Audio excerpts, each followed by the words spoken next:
Hey, welcome everyone to another episode of Beyond the Case, which is a podcast where global leaders from Harvard Business School's OPM community join in a personal capacity and they share the real lessons, life principles, and mental models that go behind building enduring companies. My guest today is someone from my OPM batch, OPM 67. It's Fernando Fay. Great to have you here. Fernando, do you just want to take a moment to introduce yourself, your company as well, and what you do there? Yes, of course.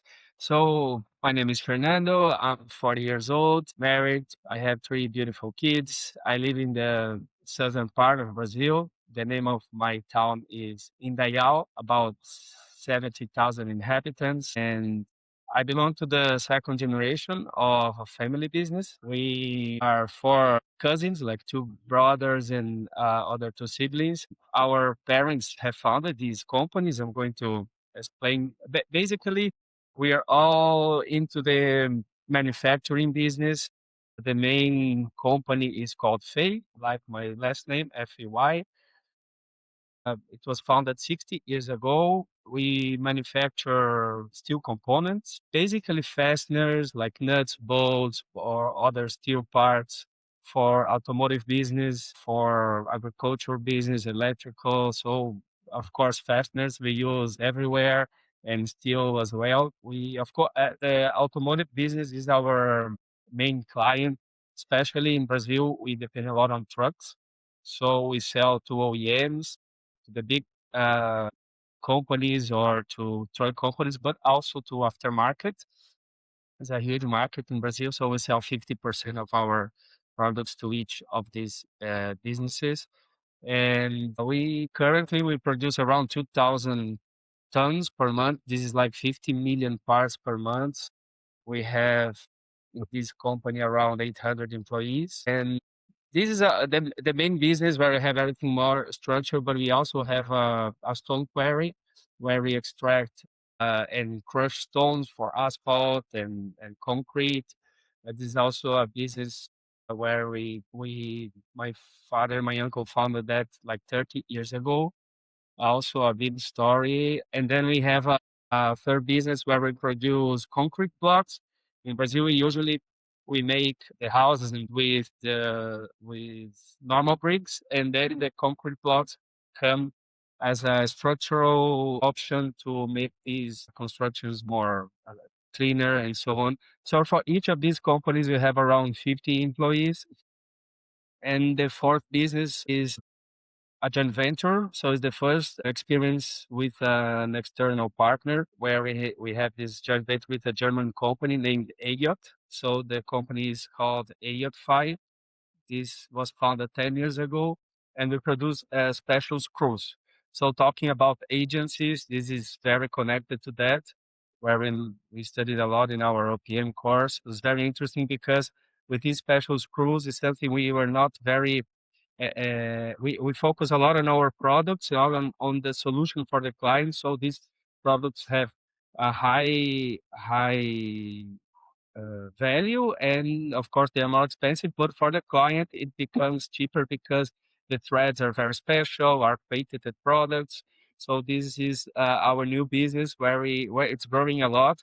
We sell also to automotive business, but we sell to gardening appliances, to household appliances, and to other kinds of markets. Not to avoid depending so much on the automotive business, because this industry is something also very hard to be in. There are some big challenges, and also we have been starting to work more with real estate, with some lands, trying to monetize, let's say, to with some rents, and because we have some opportunities there. Since of course the family is growing, we also need that our businesses grow as well. So this is some of the businesses that we have here in When you were growing up, did you always know that you were going to join the family business?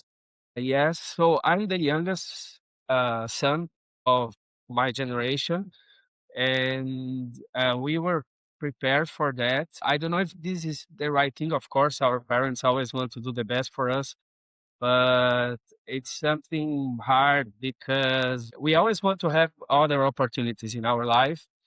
And when you belong to a family business and we don't have these opportunities, of course, you can choose your own way, but sometimes it becomes easier or you breathe that 24 hours a day. So we were kind of forced to be part of the businesses, especially as employees. And nowadays we have been discussing a lot that our role in the business is not be employees, but be also entrepreneurs and be the owners of the business. So this changes a little your mindset. But I would say that we have been prepared to be working like, especially for this main company that is the company that we all of us work here, and I'm here at the moment, so it's like our daily routine is and our family discussions involve a lot our business. And today you're managing multiple different verticals or multiple different businesses. So how do you go about decision making and allocating your time towards all these different initiatives? And that's something very interesting because after COVID times, my father and my uncle went to the board to we created an advisory board. Some of the business they are still connected, especially with our stone quarry, but not to our main business anymore. And this made us, of course, to try to adapt with other directors and managers and to see how efficient we can be to create some rules to the same businesses. For example, when you talk about controlling finances, these processes are the same.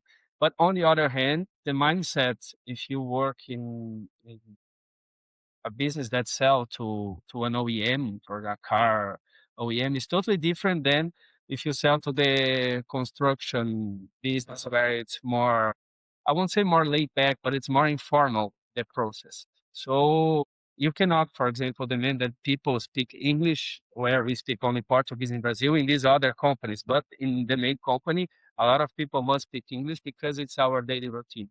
So you need to define what is a pattern that you need to gain efficiency as a process.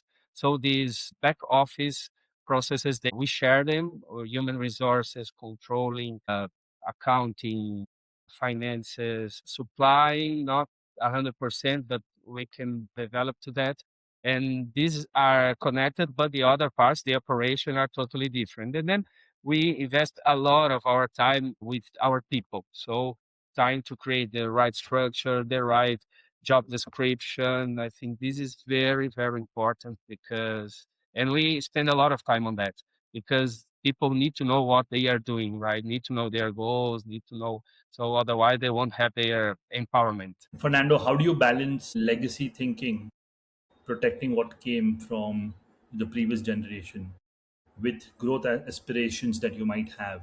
Yes, this is something very very interesting for family businesses because we always, when we are, of course, we are executives, we are shareholders, but also we are also family. It's different roles, right? And when we mean we are family, we are son, we are daughter. And when we are son, when I have this role, we usually think that everything that came was wrong or, and it's difficult. It takes some years to understand the legacy that was built and how important it is to create that for the future. We have been working a lot in our core values. Like some years ago, that was a job of Claudia, my cousin. She's more responsible to people in the company, and she tried to create the core values of the company based on what the founders thought. Because usually we thought, what would my father do at this moment? So let's bring these core values to the companies and not only to two people. And so we talk a lot about our core values, even in our job descriptions, everything very connected. So I think people respect a lot what happened. We are not very, I would say we are more conservative. Of course, this is also a risk, but it's a characteristic usually of the second generation, especially in our situation here in our family. So we try to avoid any kind of fights, or for that, of course, we created a big structure of corporate governance and succession plans. We made the shareholders agreement. We renewed our articles of association. We have like a family protocol. We try to organize, of course, to avoid everything that we saw in some of our cases in OPM, that sometimes money is not everything. You need to feel uh, happy in your community, in your family. Otherwise, the business doesn't, it doesn't make any sense to create. So we have been, even I mentioned about we are completing 60 years. So this year is something we want to make a big party, especially because it's important to create these moments to bring the history of the company and to show the legacy as you asked about. I think it's very, very important to try to use the good knowledge for the future, but also to look to the past and see what brought you here. So we are not very disruptive. I mean, this is a philosophy of the family. Do you guys have a family constitution? Yes, yes, Yeah. yes, we do. And that's very interesting because our companies, I mean, we are not that big, but I think when you talk about corporate governance and constitution of the company, of the family, I think we are very well developed when we see big companies and basic things that they don't have. We wrote this family constitution. We started writing that informally like 10 years ago. And every year we have like a family board. It's, of course, it's very informal. Like people of the second generation rather discuss what the third generation is going to learn about the business or learn about succession and so on. And in this family constitution, we have a lot of rules, even informal rules. For example, if we have any assets that is shared, like a land house, for example. And what are the rules to use that? And this is very good. And even how what we should do to the new generation to have other experiences different from what we lived. All of us came to the company.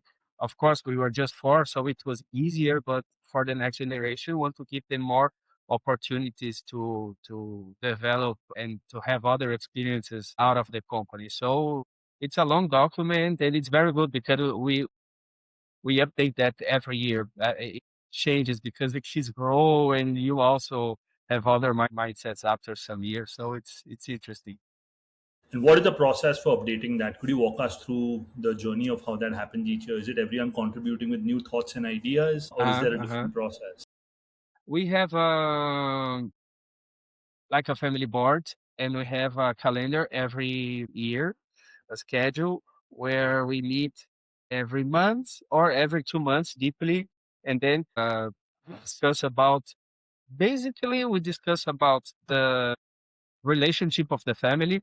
So we plan our meetings where we're going to share to the other part of the family that is not in the company about the results, what is good and what is bad, to avoid that they listen. We live in a small town, so we don't want them to know about our company in the supermarket or something like that. It's better that they know from us if we have any problems, something like that, or if the times are good. And so this is the first objective of this board. And the second objective is to discuss about the rules and about the next generation and how to help them to understand these rules. And and then we know by heart what is written there because we use that every day, so we don't need to read that every month. But once a year, we should review that. Of course, our shareholders agreement, we review that every 10 years because we cannot keep changing every year. I think it's not good. But the family protocol, as we call here, we have this discussion and usually we bring that when a member of the family board brings an idea that this is not working very well, or to discuss more about that, about uh, these rituals that there are many.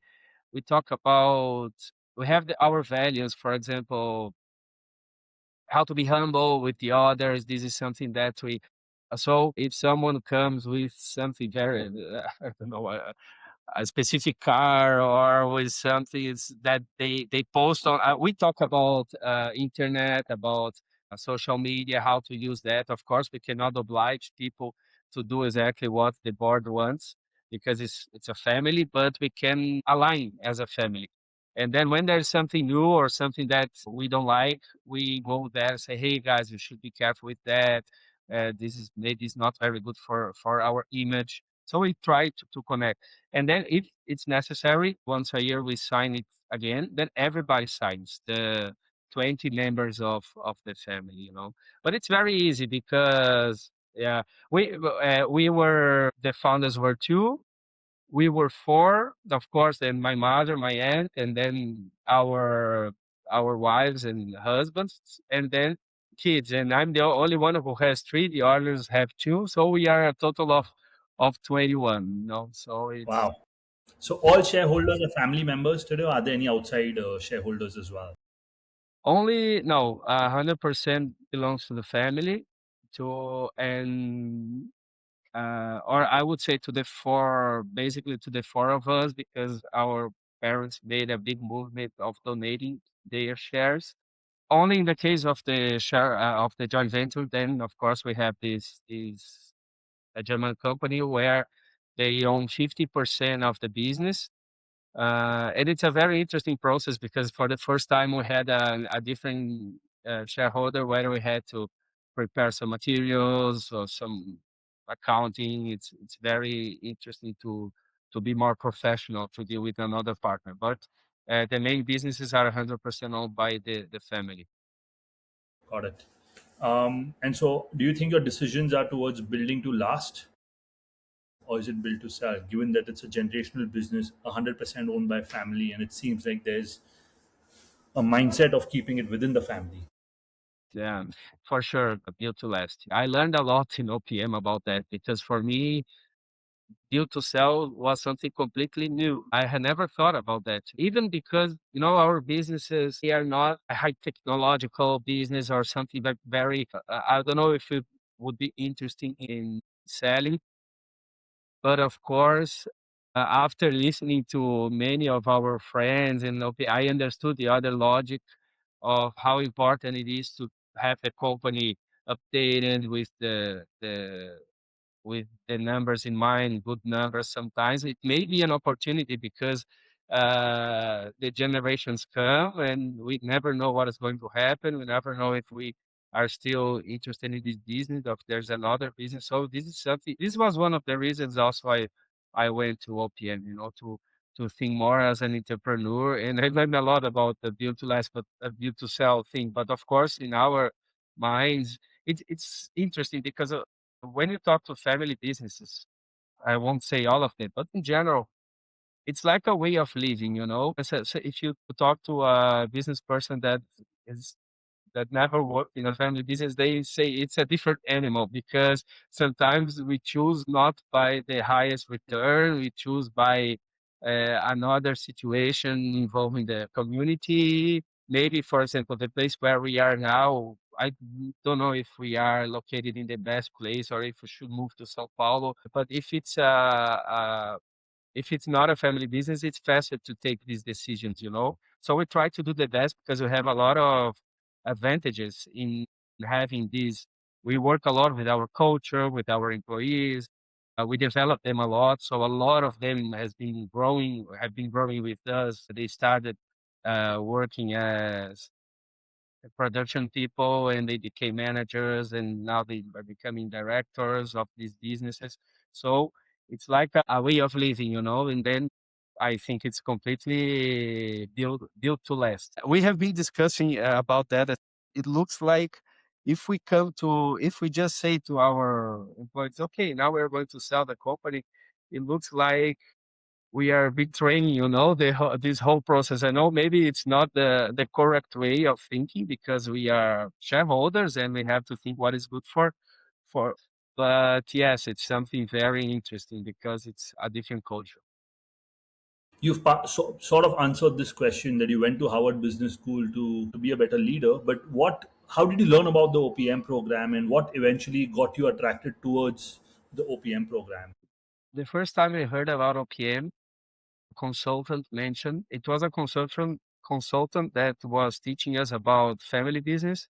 and he mentioned a lot of opportunities, and then he mentioned about OPM. That was something that came to my mind like 4 years ago, 5 years ago.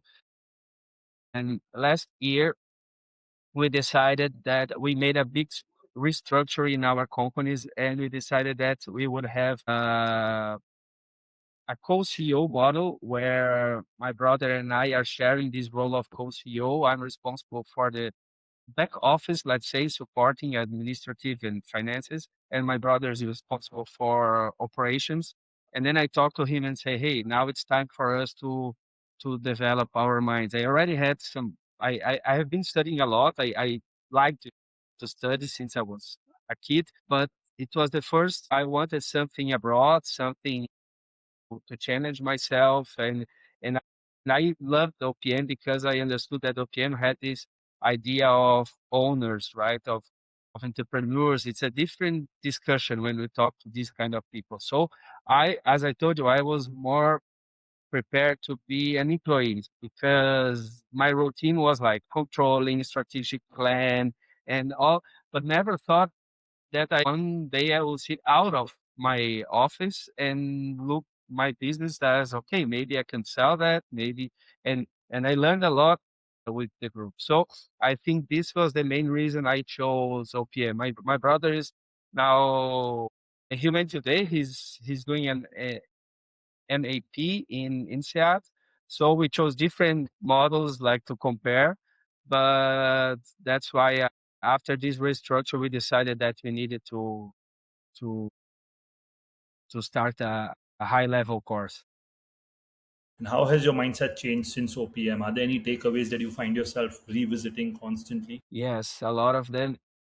I told you to my living group some weeks after LPN that it looks like it's like everything I say, a case comes to my mind all the time. You know, that was incredible. It's like a curse. I say, oh my God, I was talking during a meeting. Say, hey guys, 1 minute. I have to interrupt it to try to sum up something because even those cases that were not that impactful for me come to my mind, I would say almost every day. So it helped me a lot. I would say that Professor Raman cases were very special. He could connect like Oberoi to Toyota. For me, there was no connection when he talked about operations. For me, it was very, very useful. Also, when he talked about Nissan, about crisis management, it was very good. It brought a lot of things to the company.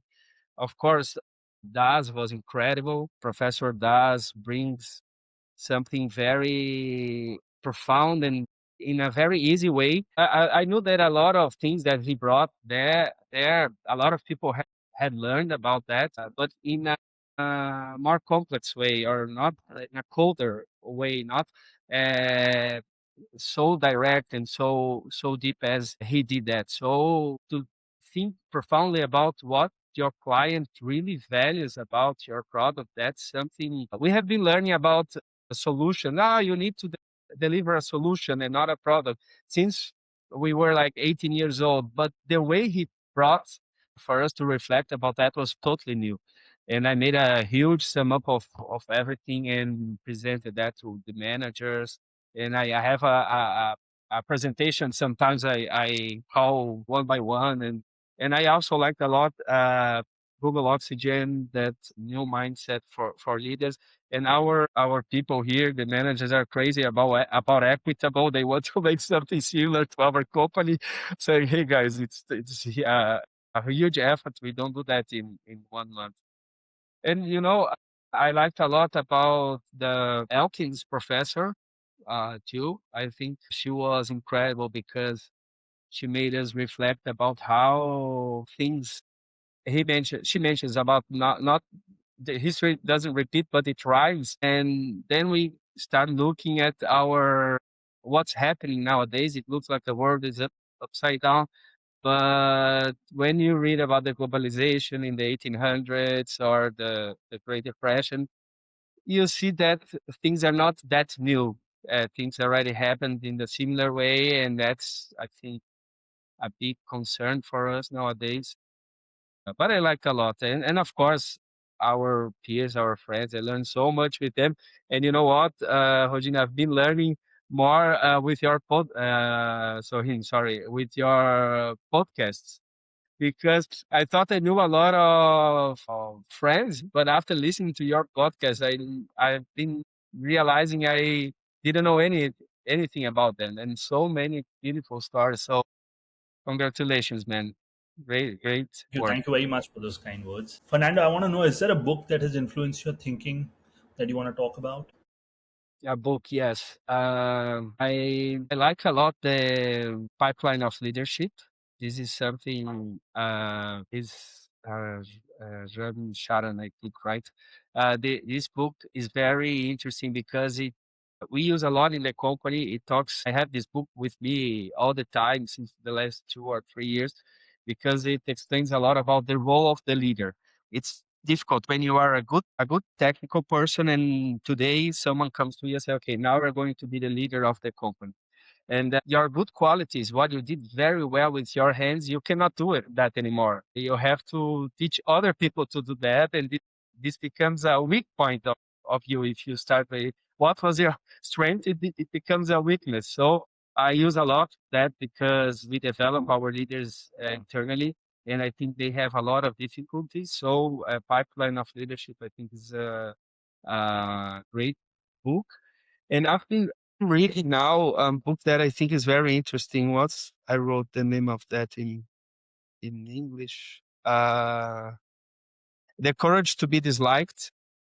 This is a very good book because it brings the philosophy of Alfred Adler, where it tells about you are the owner of your destiny and you don't have to think about what others think. And it's very good, I think, to read when you sometimes use like a victim role and you need to switch that to be the owner of your future.